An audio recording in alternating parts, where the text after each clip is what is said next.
ನನಗೆ ಬಸ್ಸಲ್ಲಿ ಕಿಟಕಿ ಪಕ್ಕ ಕೂತ್ಕೊಳ್ಳೋದು ಅಂದರೆ ತುಂಬ ಇಷ್ಟ. ನೀನು ನಿಂತ ಜಾಗ ನಿಲ್ಲೋದೇ ಇಲ್ಲ ಅಂತ್ಯ. ನಾನು ಎಲ್ಲಿಗೂ ಹೋಗಬೇಕು ಅನ್ಸೋದೇ ಇಲ್ಲ.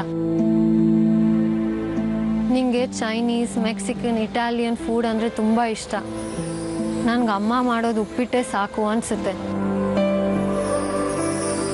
ನಿನಗೆ ನೋಟ್ ಎಣಿಸ್ದೇ ಇರೋಷ್ಟು ಮಟ್ಟಿಗೆ ಕ್ರೆಡಿಟ್ ಕಾರ್ಡ್ ಯೂಸ್ ಮಾಡ್ತೀಯ.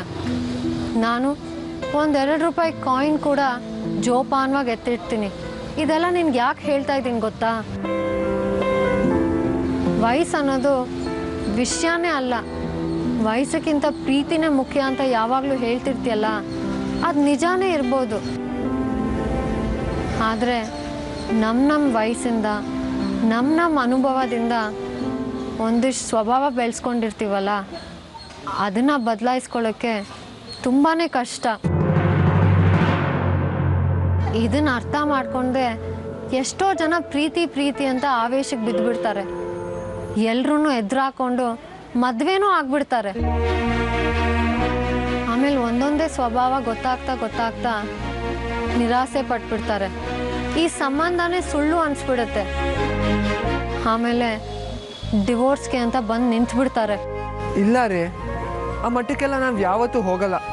ನಿಮ್ಮನ್ನು ತುಂಬ ಚೆನ್ನಾಗಿ ಅರ್ಥ ಮಾಡ್ಕೊಂಡಿದ್ದೀನಿ. ನೀವು ನನ್ನ ಬಗ್ಗೆ ಸಾಕಷ್ಟು ತಿಳ್ಕೊಂಡಿದ್ದೀರ ಅಲ್ವಾ?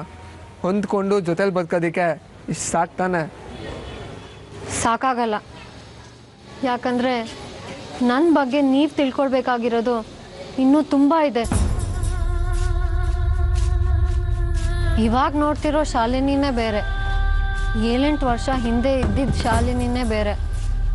ಅವಾಗ ನಡೆದಿರೋ ಇನ್ಸಿಡೆಂಟ್ಸ್ ನಿಂಗೆ ಏನಾದ್ರು ಗೊತ್ತಾದರೆ ಏನು ವ್ಯತ್ಯಾಸ ಆಗಲ್ಲ.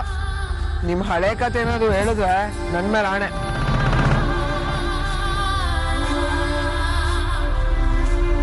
ನಾನು ಪದೇ ಹೇಳ್ತಿದ್ದೀನಿ, ನಾವು ನಾಳೆಗೋಸ್ಕರ ಬದುಕೋರು, ನಿನ್ನೆಗೋಸ್ಕರ ಅಂತ ಅಲ್ಲ.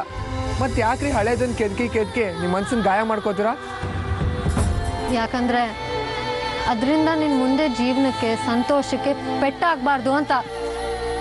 ಹಾಗೇನು ಆಗಲ್ಲ ರೀ, ನನಗಂತೂ ನಂಬಿಕೆ ಇದೆ. ನಾವಿಬ್ರು ಹ್ಯಾಪಿಯಾಗಿ ಜೊತೆಲಿರ್ತೀವಿ. ನೀನು ಅನ್ಕೊಳ್ತಿದ್ಯಾ ಅಷ್ಟೇ. ಹ್ಯಾಪಿಯಾಗಿರೋಕೆ ಈ ನಮ್ಮ ಸಮಾಜ ಬಿಡಬೇಕಲ್ಲ.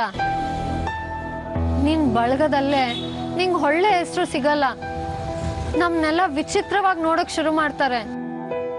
ನೋಡ್ಕೊಳ್ಳಿ ಬಿಡ್ರಿ, ಯಾರ್ಯಾರಿಗೋಸ್ಕರನೋ ನಾವ್ಯಾಕೆ ತಲೆ ಕೆಡ್ಸ್ಕೋಬೇಕು? ನೀವು, ನಾನು, ನಮ್ಮ ಮನೆಯವರೆಲ್ಲ ಪ್ರೀತಿಯಿಂದ ಇದ್ದರೆ ಸಾಕಲ್ವಾ? ನಿಮ್ಮ ಮನೆಯವರು ಹ್ಯಾಕೆ ಖುಷಿಯಾಗಿರ್ತಾರೆ? ನಿಮ್ಮಮ್ಮ ಯಾವತ್ತೂ ಒಪ್ಕೊಳ್ಳಲ್ಲ ಅಂತ ಅಷ್ಟು ಬೈದ ಮೇಲೂ ಅಮ್ಮ ಬೈದ್ರ?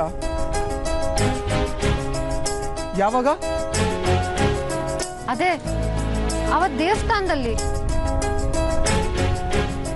ಅದಲ್ಲ, ಮತ್ತೆ ಯಾವಾಗ ಅವ್ರು ನಿಮ್ಮನ್ನ ಬೈದಿದಾರ? ಹೇಳ್ರಿ, ನನಗೆ ಗೊತ್ತಿಲ್ಲದಂಗೆ ನಮ್ಮಮ್ಮ ಏನಾದರೂ ನಿಮಗೆ ಸಿಕ್ಕಿದ್ರಾ?